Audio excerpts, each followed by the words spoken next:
Greater హైదరాబాద్ను మరింత అందంగా ముస్తాబు చేసేందుకు జీహెచ్ఎంసీ ప్రత్యేక కార్యాచరణ చేపట్టింది. పాదచారుల బాటలతో పాటు పై వంతెనలు, అండర్ పాస్లను సుందరీకరిస్తోంది.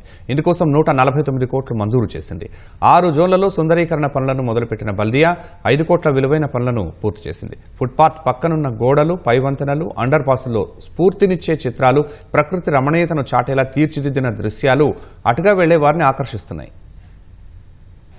చారిత్రక వారసత్వానికి, సకల కళలకు కానాచిగా గుర్తింపు పొందిన హైదరాబాద్ మరింత ఆకర్షణీయంగా మారుతోంది. నగరవాసులతో పాటు పర్యాటకులను ఆకట్టుకునేలా ప్రతి అంగుళాన్ని గ్రేటర్ హైదరాబాద్ మున్సిపల్ కార్పొరేషన్ అందంగా ముస్తాబు చేస్తోంది. అంతర్జాతీయ గ్రీన్ సిటీగా అవార్డు దక్కించుకున్న హైదరాబాద్ ను ఆ స్థాయిలో నిలబెట్టేందుకు శ్రమిస్తోంది. పాదచారుల బాటలు, ముఖ్య కూడళ్లు, పై వంతెనలు, అండర్ పాస్లను కళాత్మకంగా తీర్చిదిద్దుతోంది. జాతీయ, అంతర్జాతీయ స్థాయి చిత్రకారులతో చిత్తరువులు తీర్చిదిద్దుతోంది. ఇందుకోసం ప్రభుత్వం ఇప్పటికే 149 కోట్లు మంజూరు చేసింది. ఆ నిధులతో 6 జోన్లలో సుందరీకరణ పనులు చేస్తున్న బల్దియా ఫ్లైఓవర్ల వద్ద కళాకృతులు భావితరాలు స్ఫూర్తి పొందేలా కళాత్మక చిత్రాలతో ముస్తాబు చేస్తోంది. పై వంతెనల పిల్లర్ల వద్ద విభిన్న రకాలైన థీమ్స్ తో చిత్రకారులు పెయింటింగ్స్ గీస్తున్నారు. జంక్షన్లను శిల్పాలు ఆకర్షించే థీమ్లతో సుందరంగా తీర్చిదిద్దుతున్నారు. గ్రేటర్ వ్యాప్తంగా మొత్తం 224 సుందరీకరణ పనులు చేపట్టగా అందులో 5.33 కోట్ల విలువైన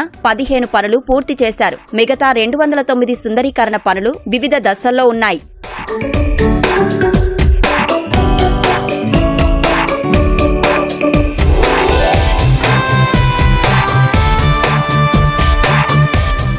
ప్రధాన రహదారుల్లో చేపడుతున్న ఈ పనులు వాహనదారులు, పాదచారులను ఆకట్టుకుంటున్నాయి. నగర సంస్కృతి, సంప్రదాయాలతో పాటు యువతకు స్ఫూర్తినిచ్చే థీమ్స్ తో తీర్చిదిద్దుతున్న దృశ్యాలు చుట్టుపక్కల వాతావరణాన్ని ఆహ్లాదకరంగా మారుస్తున్నాయి. వాహన కాలుష్యంతో మసకబారుతున్న గోడలను పరిశుభ్రం చేసి ప్రకృతి రమణీయత ఉట్టిపడేలా వేస్తున్న చిత్తరువులు కనువిందు చేస్తున్నాయి. సుందరీకరణ పనులతో నగరంలో పలు ప్రాంతాల్లోని యువతతో పాటు పొరుగు రాష్ట్రాల్లోని కళాకారులకు ఉపాధి దొరకడం పట్ల ఆనందం వ్యక్తం చేస్తున్నారు.